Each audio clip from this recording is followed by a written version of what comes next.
Good evening, St. Lucia. Good evening, Caribbean. Good evening, wide the world, and welcome to Newsmaker Live for today, Wednesday, November 14th, 2012. I'm Clinton Reynolds, and this evening we're discussing men's issues. Now, of course, you know, you've heard of the crisis center or women's shelters and everything else, but then men don't seem to have anywhere to go when they have problems, and this is an issue that many people have discussed or considered in the past, and there are moves to try to raise the awareness of men's issues, also to create some avenues for men to seek assistance. And this coming Monday, the 19th of November, is International Men's Day. The world is observing International Men's Day, and St. Lucia is joining in a big way. So on Sunday, the 18th, there'll be a march in Castries. A planning committee is in place, and they've been working for the past few months to put a program in place so that when International Men's Day comes around, we will be prepared to celebrate and observe that day. Also, Tapia Hospital has put a program together for the Monday, International Men's Day.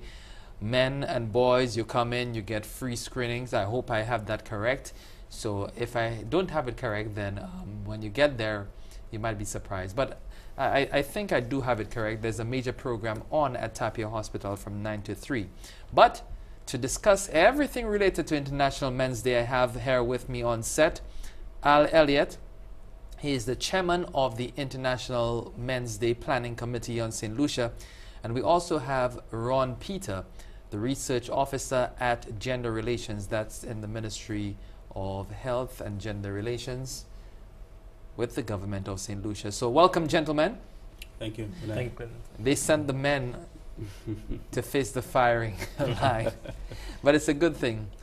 It's good to have you. It's good to have you. And it's a good initiative that you have, bringing men's issues to the fore. Now, let me start with you, Al. In terms of planning and in terms of the whole idea of putting something on that is big and something that will involve all men who are willing to be part of the program. Right. Where did that idea come from? I think the idea was born from the Division of Gender, actually. And our Division of Gender has made some strides in getting a man involved with a men's desk, so to speak. And what the division was able to do was to pull in some of the partners. We got people involved from the religious communities, from the Ministry of Health, from substance abuse. We got RISE involved. We got as many people as we could involved. And, you know, we've been planning for some months now, you know, meeting on a weekly basis, strategizing, putting things together, putting programs together, coordinating. So, you know, the kudos really ought to be given to the Division of Gender of the Ministry of Health for getting the ball rolling on this year. Now, Ron, let me bring you in. You're a research officer in the Department of Gender Relations. Of course, research. You needed to know what was needed for us to move forward. How difficult was it for you to find out information related to men and to know exactly what kind of program would attract men and raise the awareness that you'd like to raise? Well, actually, it's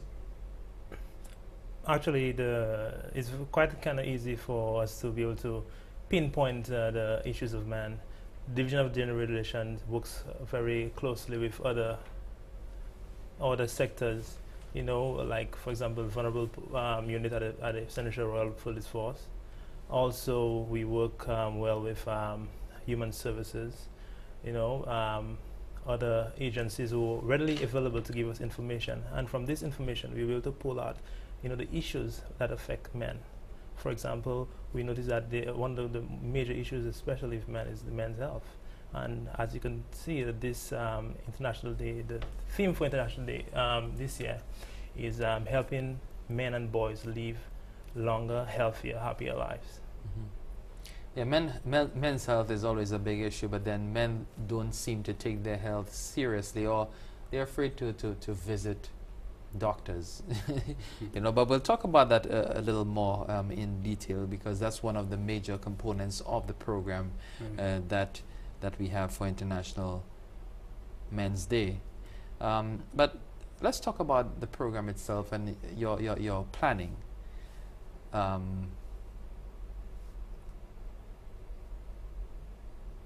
What sort of what sort of format did your planning take? Well, the planning really was a lot of weekly meetings with all the partners who were invited.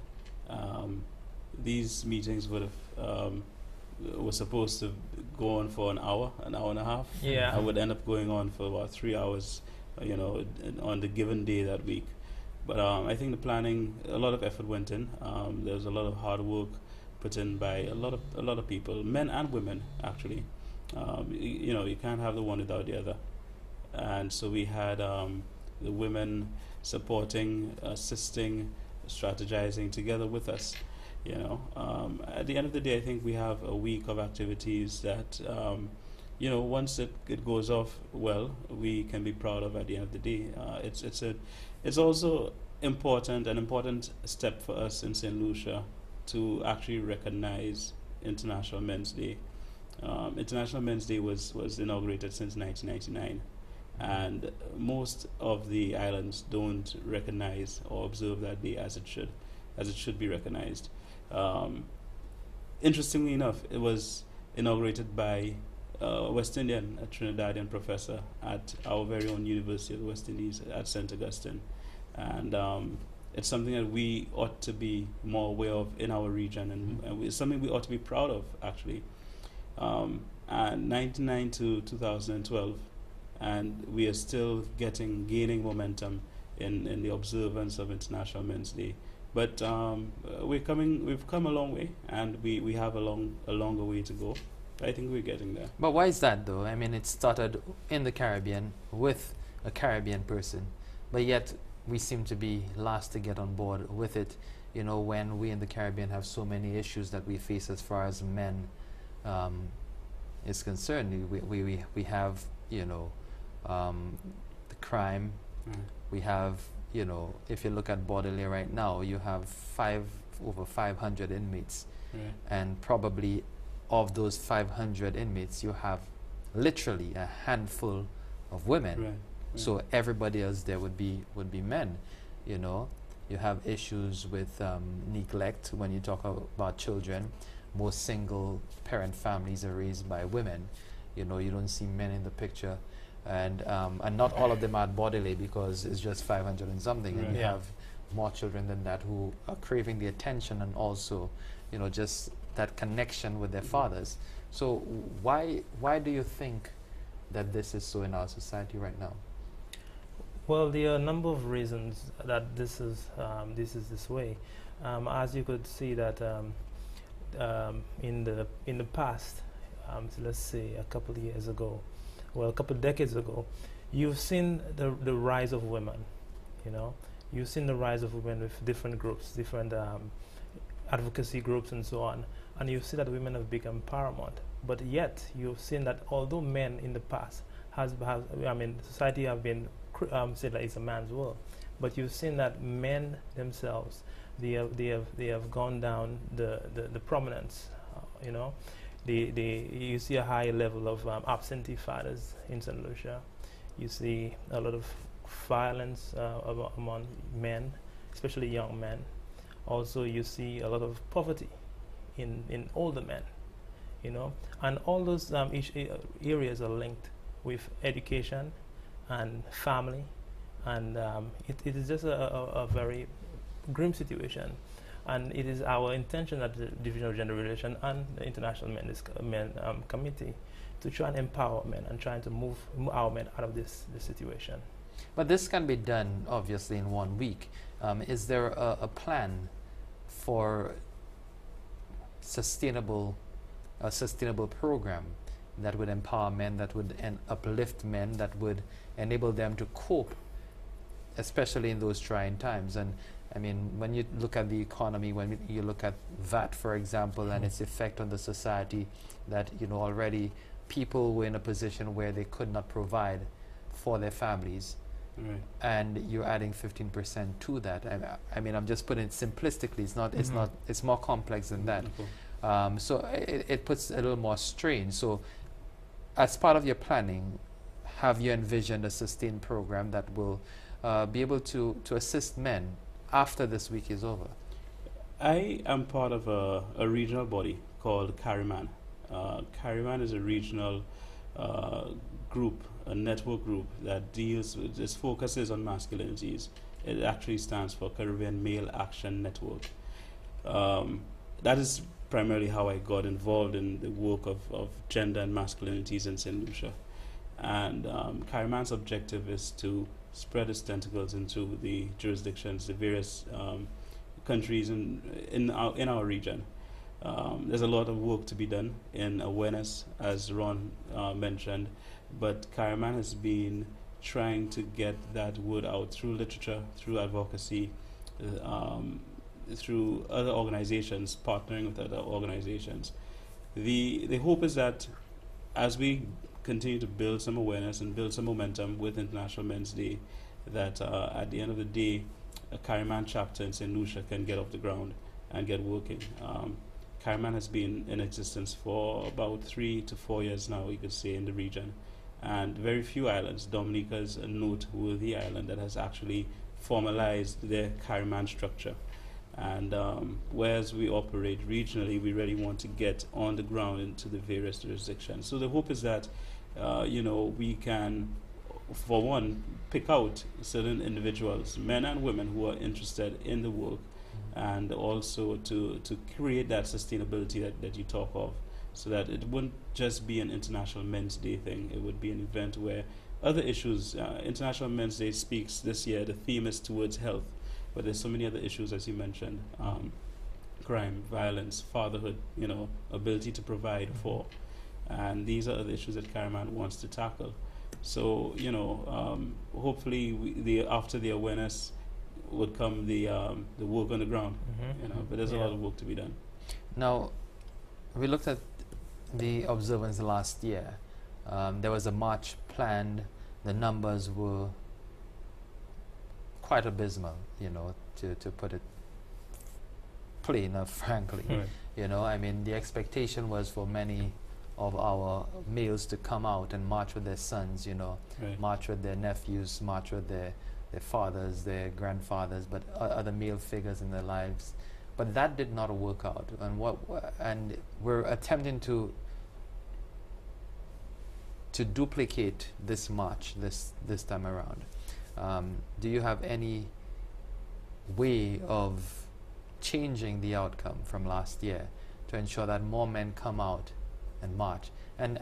Probably before I ask that, I should ask, what is the significance of a march? Because we march for mostly everything, but then after the march, everything just dies out. After the party, after all the hype, everything dies. Well, Clinton, to be frank with you, the march happened last year, and it was the inaugural march.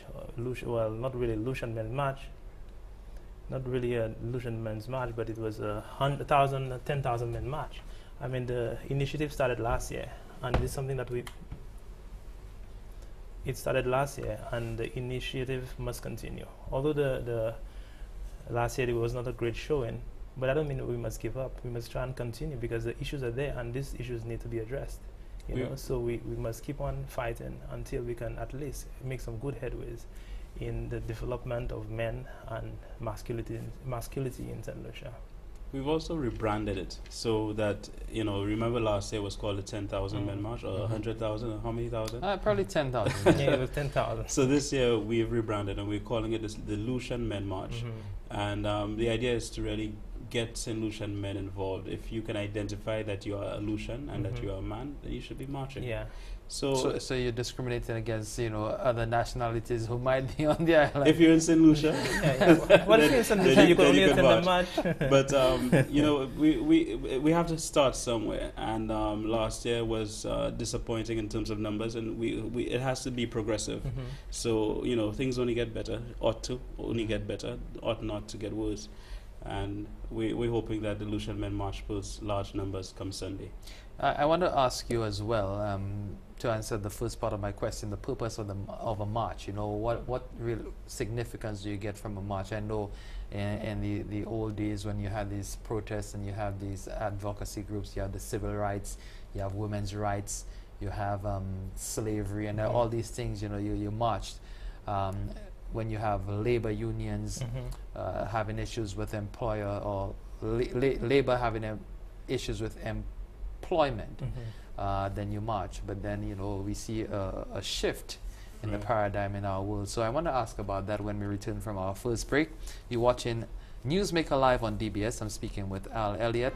He's the chairman of the International Men's Day Planning Committee, and Ron Peter, the research officer at Gender Relations and Ministry of Health and Human Relations. Stay with us. We'll be back right after this.